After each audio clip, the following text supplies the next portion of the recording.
Qish kunida juda ham foydali bo'lgan sharbat tayyorlashni o'rgataman. Bu nafaqat kattalarga, balki yosh bolalarga isitmasda, grippida, shamollashda va qon kamayishda juda ham foydali bo'ladigan sharbat hisoblanadi. Bu videoni oxirigacha ko'ring. Agar rostdan ham foydali bo'lsa, bitta like bosib, izohlarda fikringizni qoldirib ketasizlar.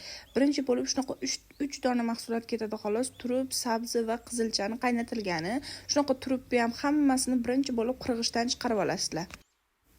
Videoni oxirigacha ko'rsanglar, buni foydali taraflari va necha mahal ichilishi, kimlarga tavsiya etilishini aytib o'taman.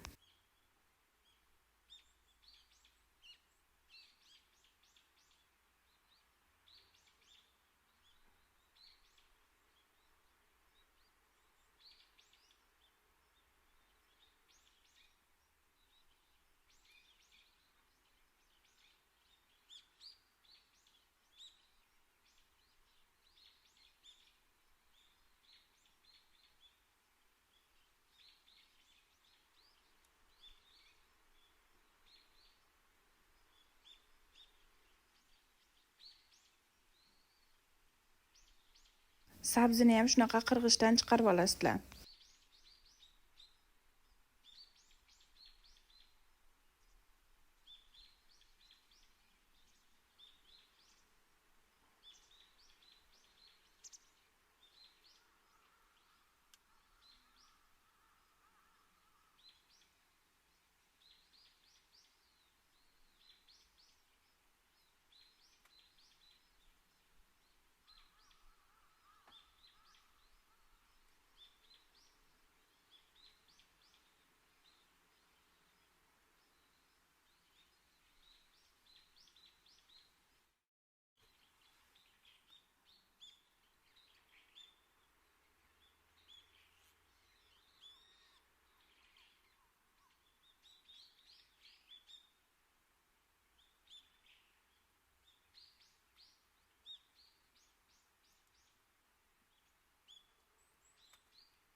Qizilchani ham shunaqa qirg'ichdan chiqarib olasizlar.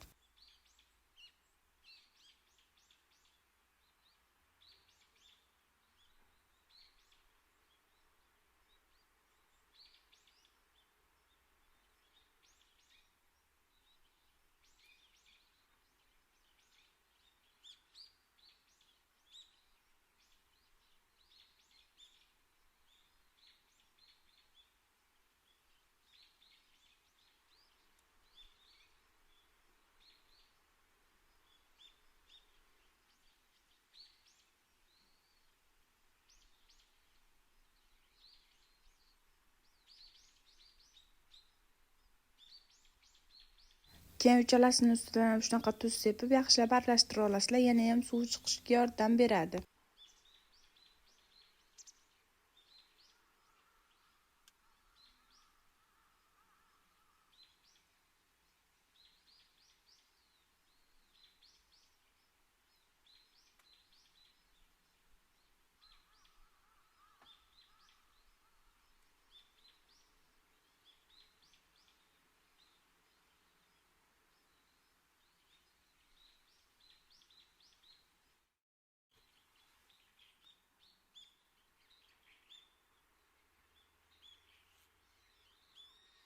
Keyin shunaqa oq turraga uchalasini solib yaxshilab suvini siqasizlar. Buni eng foydali taraflari shundaki, immunitetinglarni shunaqa oshiradi.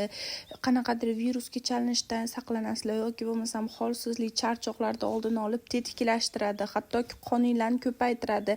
Bir haftada 3 mahal shunaqa bir kunda bittadan stakan ichsanglar, bittada rezultatini sezasizlar. Eng qizig'i yosh bolalarga ham foydali bu sharbat. Agar tayyorlab ko'rib foydasini sezsanglar, kommentariyaga kirib yozib ketinglar, o'zingizlar fikringizni yoki qanaqa xuddi shunaqa uy sharoitida tayyorlanadigan foydali mahsulotlar yoki shunga o'xshash sharbat, vitaminlarni bilasizlar. Bularni ham yozsanglar, albatta qilib ko'rib, xalqqa foydasi tegishi uchun albatta tayyorlab ko'rsataman.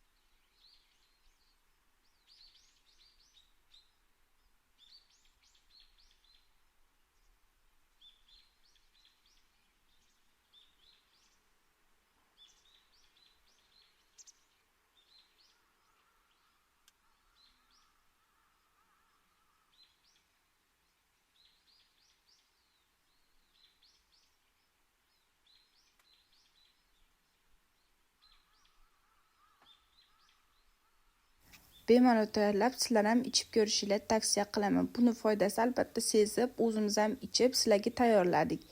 Like bosish esinglardan chiqmasin.